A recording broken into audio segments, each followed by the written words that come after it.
자, 오늘 이제 12차 시 교과서 38에서 43쪽이고요.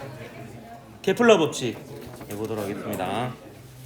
학습 목표는 행성의 운동에 대한 케플러 법칙이 뉴턴의 중력 법칙을 만족함을 설명할 수 있다입니다. 그러니까 원래 이제 뭐 케플러에 대한 우화 이런 것도 좀 얘기하고 하는데 생략하고 그냥 넘어갈까요? 네. 아씨 하고 싶은데.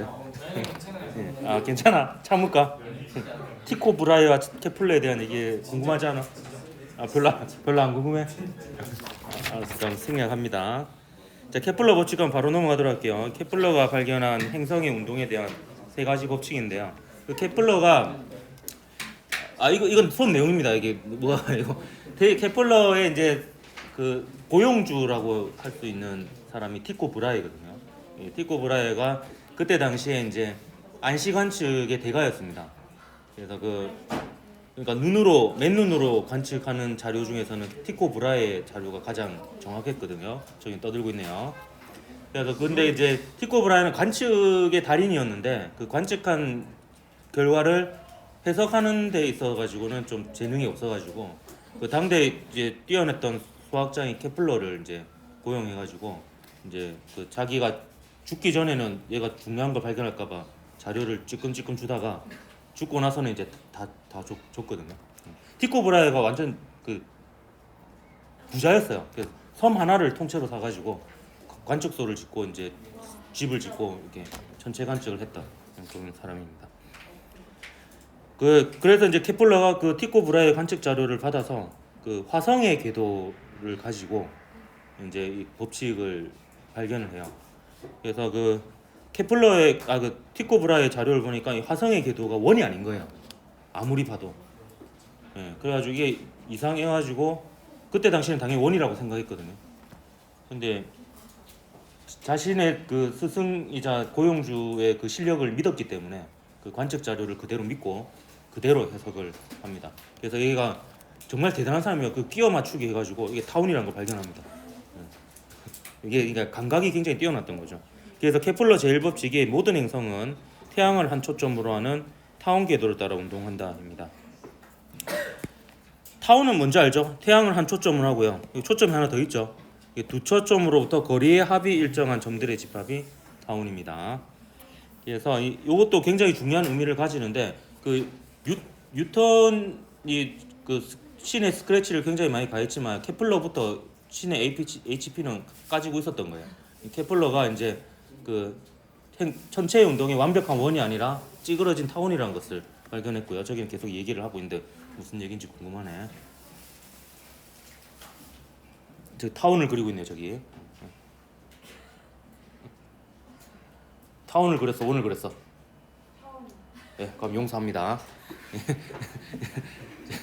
제1법칙은 이제 행성이 태양을 한 초점으로 타운 궤도를 따라 운동한다는 거고, 제2법칙은 행성과 태양을 연결한 선분이 같은 시간 동안 휩쓸고 간 면적은 같다는 거예요. 이것도 진짜 어찌 보면 그 변태처럼 발견을 한 거죠.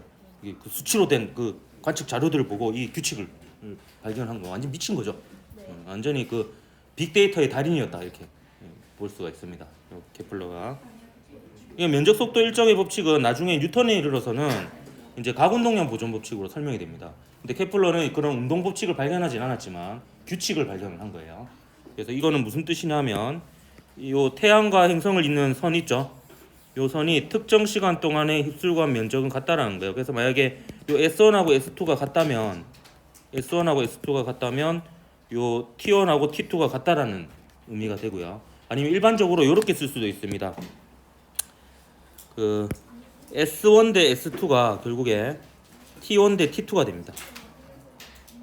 그러니까 면적을 휩쓸고 이 선분이 휩쓸고 간 면적이 그 휩쓸고 가는데 걸리는 시간에 비례해요. 그래서 그 면적의 비가 그 시간의 비가 되는 그런 결과가 나옵니다. 다행히 물리학 2에서는 이제 이거를 수식적으로 가운동량을 정의해서 이렇게 하지는 않고요. 이걸 그냥 이런 현상만 그냥 얘기를 합니다. 3법칙은요. 이게 3법칙은 케플러 자신이 가장 좋아했던 법칙이에요. 자기가 제일 뿌듯해하고 쓰고. 그래서 이제 조화 법칙이라고 이렇게 얘기를. 좋아해서 조화 법칙. 이건 행성의 공전주기 t의 제곱은 타원 궤도의 긴반지름 a의 세제곱에 비례한다. 그래가지고 t의 제곱은 a의 세제곱에 비례한다.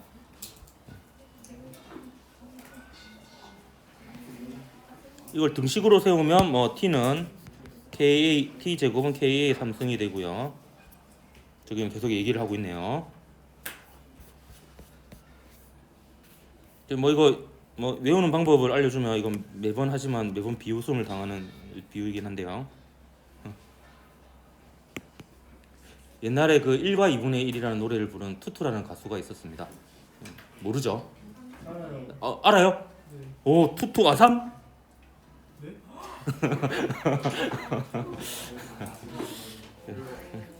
넘어가도록 하겠습니다. 뭐 알고 있었어요, 이 반응 이렇게 나올 줄. 하지만 여러분의 비웃음과 여러분의 기억을 바꿨다 이렇게 생각을 하면 되겠고요. 아 근데 그 지구과학 선생님이 좀 더 우아한 방법을 알려주시더라고요. 여기 주기잖아요. 두 글자죠. 그래서 제곱. 여기 장반경 세 글자여서 이게 세제곱. 여기 누가 제곱이고 누가 세제곱이고 헷갈릴 때 있거든요. 그래서 그렇게 기억하면 아니면 투 이 정도 했으면 기억을 하겠지. 근데 이렇게 하면 이제 곤란합니다. 주기 제곱 긴반지름 네 글자네 네 제곱 이러면 이제 골치 아파집니다. 두 개가 제곱 아니면 세제곱. 넘어갈게. 쑥스럽네. 자 그럼 뉴턴의 운동법칙과 뉴턴의 중력법칙으로 케플러 3법칙을 한번 유도해 보도록 하겠습니다. 그 케플러의 법칙이 먼저 나왔고요. 그 이후에 뉴턴의 운동법칙이 나왔습니다. 케플러는 행성의 운동의 규칙을 발견한 거고 그 뉴턴은 그 규칙에 대한 규칙을 발견한 거죠. 법칙을 방에 좀 더 상위 개념의 이론을 만들었다 이렇게 볼 수 있습니다.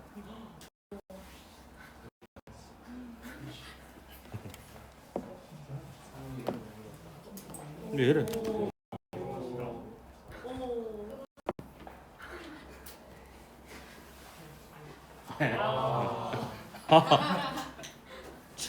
참말로. 자 뉴턴의 중력법칙 한번 복습을 해보도록 할게요. 여러분이 그 통합과학 시간에 배웠을 것 같은 느낌적인 느낌이 들지만 기억을 되살려보면 질량이 있는 물체들 사이에는 서로 잡아당기는 중력이 작용합니다.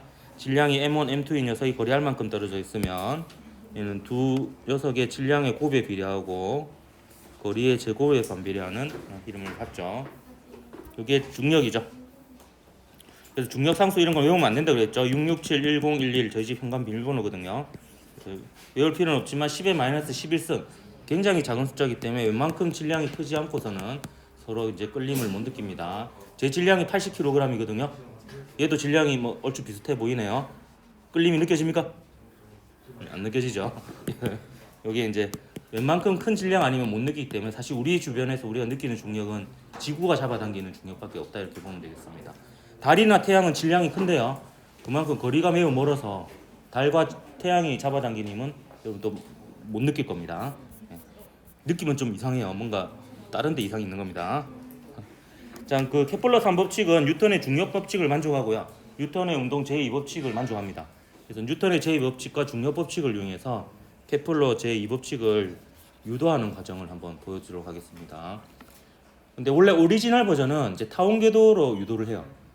타원 궤도로 실제로 타원 궤도니까. 근데 그거는 조금 어렵고요. 고등학교에서는 이제 그 케플러가 비록 타원이라고 했지만 그냥 원궤도라고 대충 때려잡고 문제를 한번 풀어볼 겁니다. 뉴턴의 제2법칙을 쓸 건데 요 행성이 태양 주변을 등속 원운동 한다라고 가정하고 원운동에 대한 운동 방정식을 세워볼 겁니다. 어제 배웠기 때문에 다 까먹었겠죠.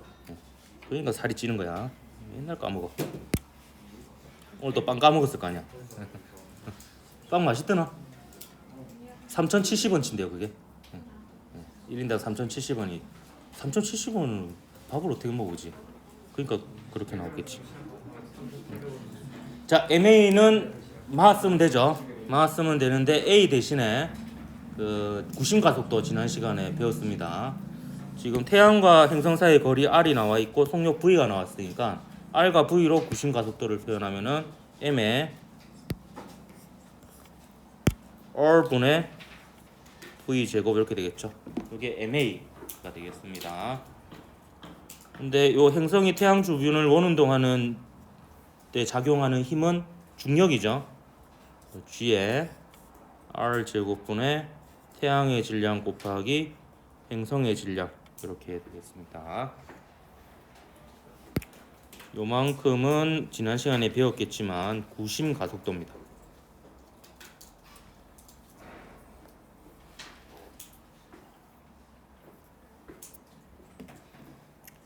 요 식에서 딱 하나만 더해주면 케플러 3법칙이 나옵니다. 뭐만 더해주면 되냐면 요 V 대신에 이거 외우십시오. 그냥 여기서 뭐만 더해주면 되냐면 요 V 대신에 주기분의 2파이r을 집어넣습니다. 그러면 요 주기와 반지름 사이의 관계식이 나옵니다. 그래서 정리를 하면 요 정리하는 과정 생략할게요. 빨리 끝내달라고 하니까 주기의 제곱은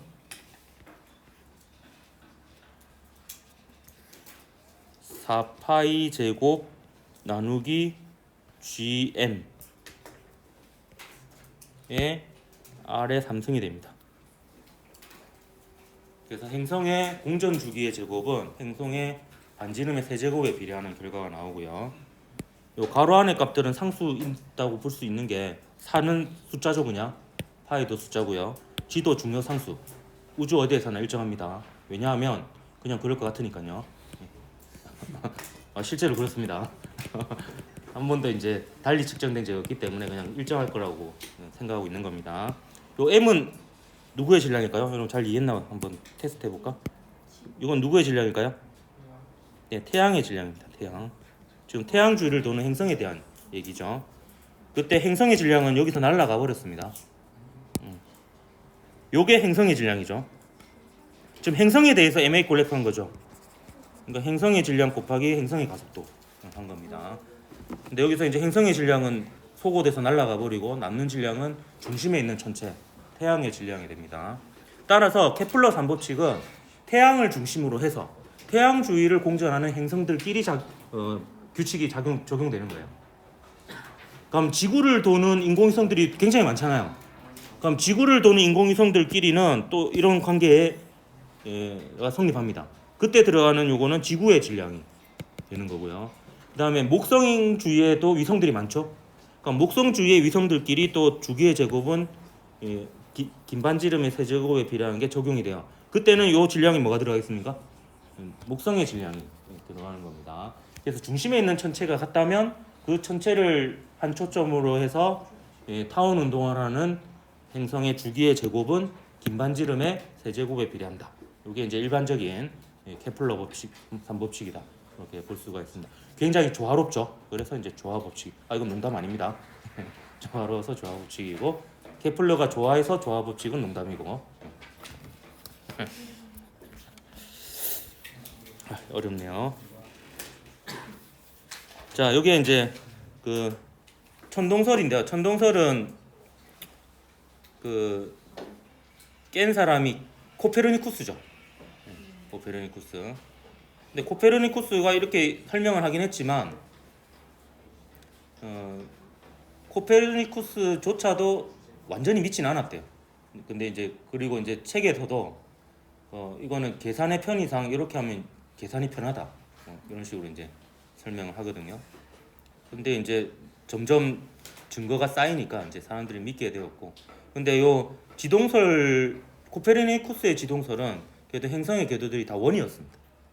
원이었는데 이제 그것마저 깬 게 케플러다 이렇게 보면 되겠습니다.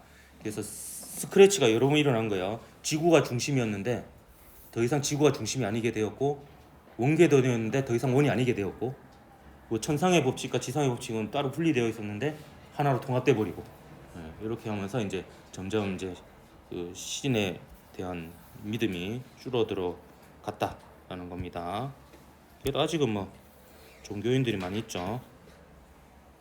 그 탈출 속도에 대해서 좀 약간 넘어갈게요. 넘어갑시다. 뭐 요걸로 인공위성의 속력을 계산할 수 있거든요.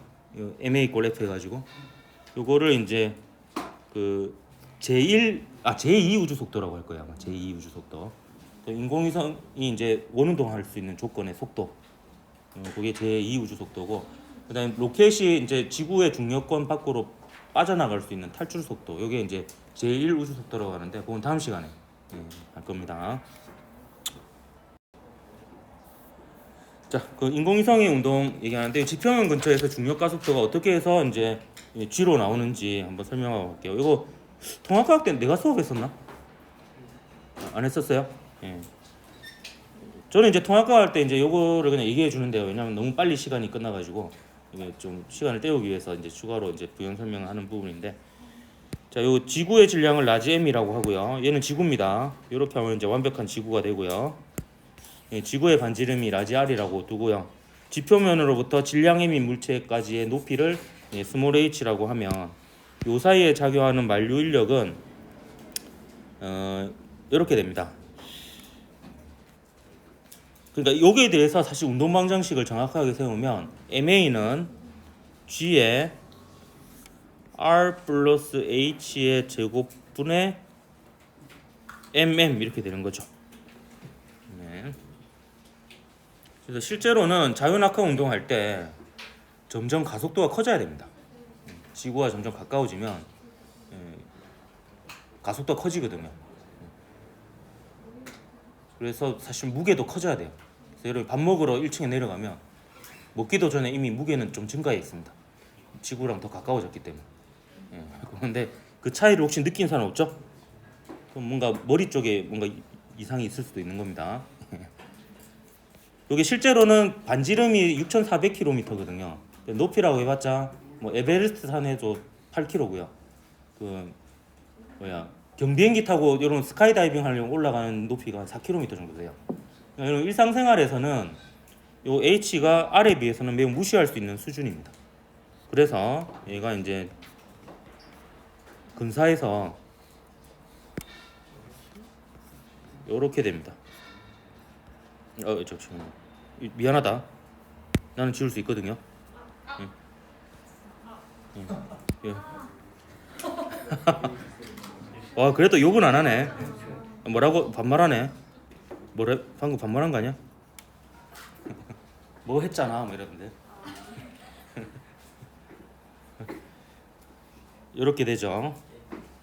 그럼 요 녀석이 바로 뭐가 된다? G가 되는 거야. G. 중력 가속도. 여러분 심심하면은 심심하는 걸 잘 못 느끼죠.